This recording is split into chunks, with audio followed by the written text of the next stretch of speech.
Hello guys, welcome to my channel creative story में आपका स्वागत है। गाइस, आज मैं आपके लिए एक नई story looking for truth love लेके आई हूँ। आई होप आपको मेरी ये स्टोरी पसंद आएगी, और अगर आपको ये स्टोरी पसंद आती है तो प्लीज़ लाइक, शेयर और सब्सक्राइब ज़रूर करें, और मुझे कमेंट करके भी ज़रूर बताइए कि आपको ये स्टोरी कैसे लग रही है। तो चलिए स्टार्ट करते हैं अपनी new story looking for truth love. Guys, ये एक ओमेगा वर्सेस फैन फिक्शन है। इसमें टॉप हमारा वांगजी और बॉटम हमारा विंग है, और इसमें विंग 70 ईयर्स का है और हमारा वांगजी 21 ईयर्स का है।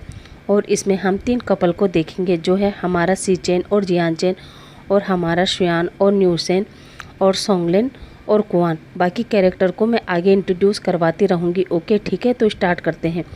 तो हमारी कहानी की शुरुआत होती है लंदन की एक रॉयल फैमिली से, जहाँ के राजा लैन चिंगीजुन और रानी लैनी होती है, जहाँ मोस्ट हैंडसम और ब्यूटीफुल 2 अल्फ़ा होते हैं। जब दोनों अल्फ़ा अपने रॉयल पैलेस में घूम रहे थे, जहाँ हमारा छोटा प्रिंस लैन वांगजी अपने बड़े भाई प्रिंस सीचेन से कहता है, गग्गा, मैं इस महल से, इस पैलेस से बाहर जाना चाहता हूँ। एक सिंपल लाइफ जीना चाहता हूँ, जहाँ मेरी ओमेगा वाइफ मुझे अपने हाथों से खाना बना के दे, मेरे साथ एक ही प्लेट में खाना खाए, कुछ देर हम एक दूसरे से अपनी दिन भर की बातें करें।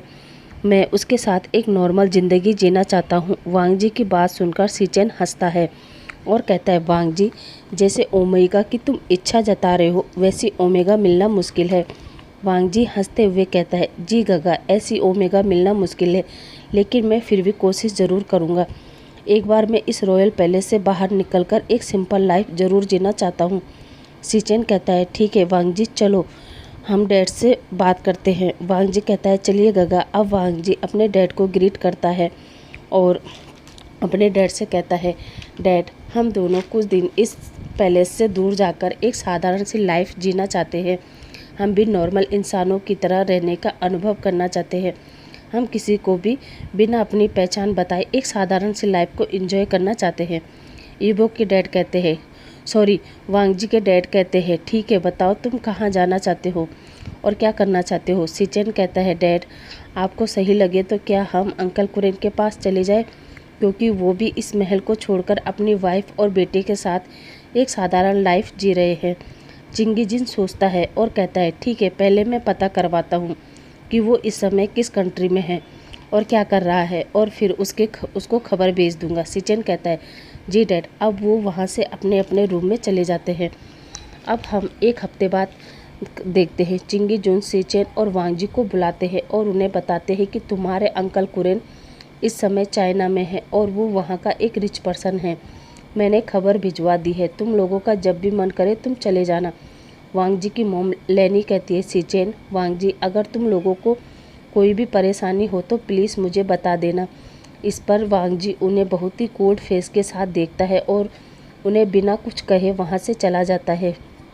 सीचेन भी अपनी मोम की तरफ देखता है और बिना कुछ कहे केवल सिर हाँ में हिलाकर वहाँ से वांगजी के पीछे निकल जाता है। सीचेन कहता है, वांगजी रुको, वांगजी रुको, पर वांगजी गुस्से में निकल जाता है। गाइस, यहाँ हमें पता चलता है कि वांगजी बहुत ही रूड एवं कोल्ड हार्टेड पर्सन है। चलो देखते हैं कि क्यों हमारा वांगजी इतना रूड और कोल्ड हार्टेड पर्सन है। अब वांगजी वहाँ से निकलकर अपने रॉयल मैंशन की एक साइड गार्डन में आता है, जहाँ चारों तरफ बहुत सारे फ्लावर थे। वहीं एक ग्रेव बनी थी। वांगजी वहाँ पर बैठता है और रोने लगता है और कहता है, मॉम, मैं उस औरत से बात नहीं करना चाहता, फिर भी वो अपने मुँह से मेरा नाम लेती है तो मुझे उनसे और ज़्यादा नफ़रत होती है, क्योंकि उन्हीं की वजह से आपने इस मैंशन की टेरेस से कूदकर अपनी जान दे दी, और फिर डैड ने इस औरत को आपकी जगह दे दी। मैं इन्हें कभी माफ़ नहीं कर सकता मॉम, कभी नहीं।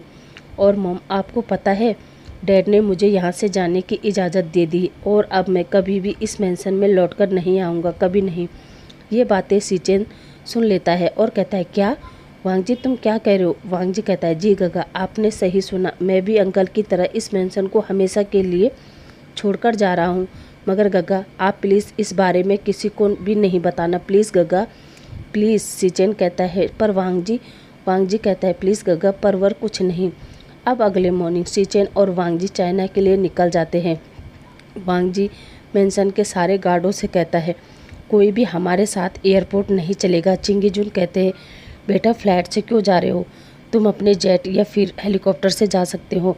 सिचन कहता है, नहीं डैड, हम पब्लिक एयरवेज से जाना चाहते हैं, और वैसे भी हम किसी को भी बिना पहचान बताए अपने बलबूते पर सरवाइव करना चाहते हैं।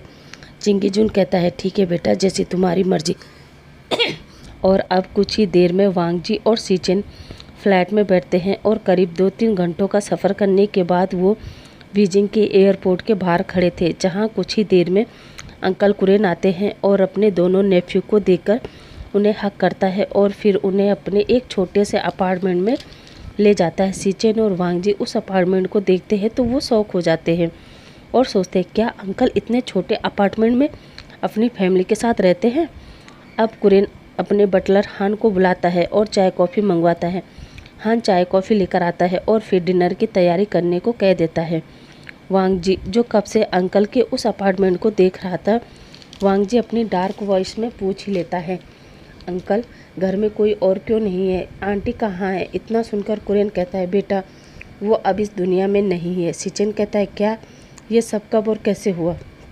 अब कुरेन कहता है, जब तुम 2 साल के और वांग जी अपनी मॉम के बेली में था, तब मैंने वो मेंशन छोड़ दिया था, क्योंकि मैं अपने सच्चे प्यार की तलाश में यहाँ चाइना आ गया और यहाँ आकर मुझे पता चला कि मेरा प्यार अब इस दुनिया में नहीं है। उसकी मौत की खबर सुनकर मैं पूरी तरह टूट चुका था। तभी सिचेन कहता है, तो अंकल आप वापस क्यों नहीं आए? कुरेन कहता है, कैसे आता मैंने अपने प्यार के खातिर अपने बाप के समान बड़े भाई का दिल जो दुखाया था, मुझ में हिम्मत नहीं थी मैं उन्हें फेस करने की, इसलिए तब से मैं यहीं बस गया और जो मेरा प्यार का सपना था उसे पूरा करने लगा। तभी कुरेन कहता है, बेटा मैं जानता हूँ तुम्हें इस अपार्टमेंट में अनकंफर्टेबल हो रहा होगा क्योंकि ये छोटा है, पर तुम चिंता मत करो, कल सुबह ही हम मेंशन में वापस जाएंगे। मुझे गग्गा का मैसेज मिल गया था, उन्होंने बताया है कि तुम कुछ दिन यहीं रहने वाले हो। तभी वांग जी कहता है, अंकल अगर आपको बुरा ना लगे तो मैं आपके साथ ही रहना चाहता हूँ। कुरेन कहता है, क्या? वांग जी तुम्हारे कहने का क्या मतलब है? वांग जी कहता है, अंकल मेरा मतलब मैं आपसे यहीं आपके साथ रहकर आगे की पढ़ाई पूरी करना चाहता हूँ। अंकल कुरेन कहते हैं, पर गग्गा? वांग जी कहता है, हमने उन्हें बता दिया है, आपको यकीन नहीं है तो आप सिचेन गा से पूछ सकते हैं। कुरेन कहता है, ओके, कल तुम गुसू यूनिवर्सिटी में चले जाना, वो कॉलेज मेरा ही है। सिचेन कहता है, और अंकल कुरेन कहते हैं, तुम चाहो तो तुम मेरे साथ बिजनेस में हेल्प कर सकते हो या फिर तुम भी गुसू में प्रोफेसर बन सकते हो। सिचेन कहता है, अंकल मैं ऑफिस में ही आपकी हेल्प करूँगा। कुरेन कहता है, ठीक है, चलो अब डिनर करते हैं। अब तीनों डिनर करते हैं और अंकल कुरेन अपने रूम में चले जाते हैं और सिचेन और वांग जी एक ही रूम में चले जाते हैं। अब अगले मॉर्निंग कुरेन बटलर हान से कहता है, हमारा सारा सामान मेंशन में शिफ्ट कर दो।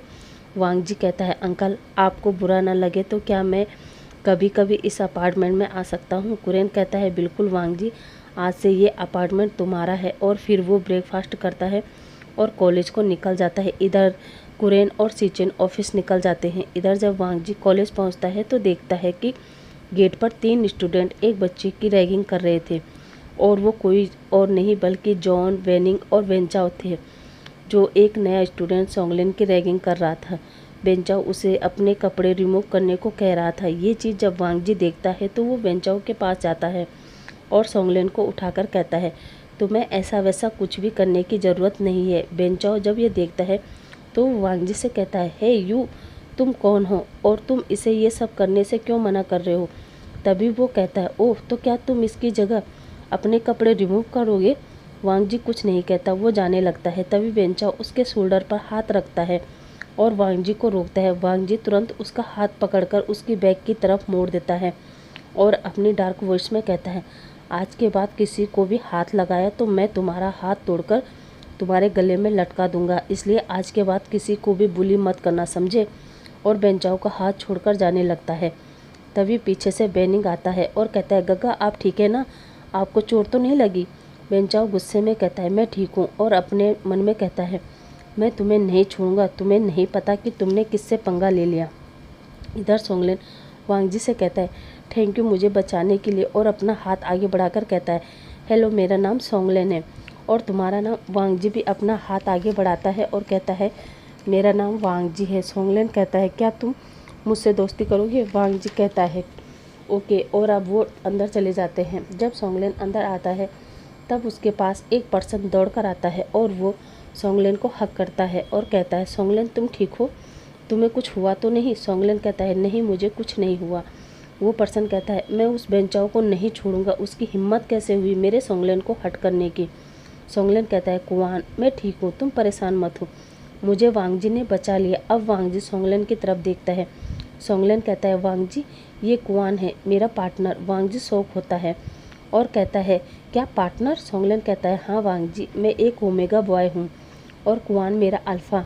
वांग जी के लिए ये एकदम नई चीज़ थी। कुआन वांग जी की तरफ अपना हाथ बढ़ाता है और वांग जी से कहता है थैंक यू वांग जी सोंगलेन का ध्यान रखने के लिए। वो मैं बास्केटबॉल ग्राउंड में था इसलिए मुझे पता नहीं चला कि वेंचाओ सोंगलेन को बुली कर रहा है। वांग जी कहता है इट्स ओके सोंगलेन ठीक है, और अब वो मेरा दोस्त है, मैं उसे कुछ नहीं होने दूंगा। कुआन कहता है आज से तुम मेरे भी दोस्त हो। तभी पीछे से सुयान भी आता है और वो कुआन से कहता है सब ठीक है ना, तुम लोग ऐसे क्यों खड़े हो, क्या हुआ? और वांग जी की तरफ देखकर कहता है और ये कौन है, न्यू एडमिशन?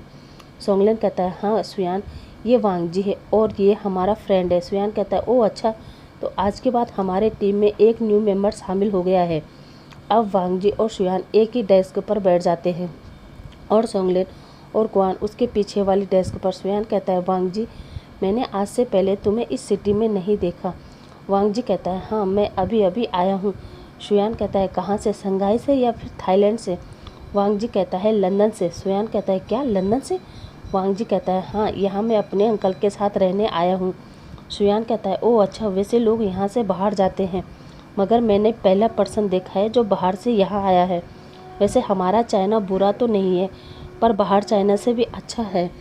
वांग जी कहता है नहीं ऐसी कोई बात नहीं। अब सुयान अपनी नज़र बार बार एक डेस्क की तरफ घुमा रहा था मगर वहाँ कोई नहीं था। वांग जी कहता है सुयान तुम बार बार उस तरफ क्या देख रहे हो? सुयान कहता है वांग जी मैं अपने जाने मन को देख रहा हूँ मगर मुझे लगता है शायद आज वो आया नहीं है, ज़रूर वो उस बीभूषण के साथ होगा। वांग जी कहता है वो कौन है? सुयान कहता है वो एक डोमिनेटिंग ओमेगा बॉय है जिसकी नाक में हमेशा गुस्सा रहता है। वो पता नहीं क्यों हम अल्फ़ा को बिल्कुल भी पसंद नहीं करता और उसने मेरे जाने मन को भी अपने जैसे बना दिया है। उसके साथ रहकर मेरा जाने मन, मेरा लवर भी हमेशा हम अल्फ़ा को गुस्से में देखता रहता है। गाइस आज के लिए बस इतना ही। आई होप आज का पार्ट आपको अच्छा लगा होगा। अब आपसे कल मिलते हैं, तब तक के लिए थैंक यू, बाय बाय।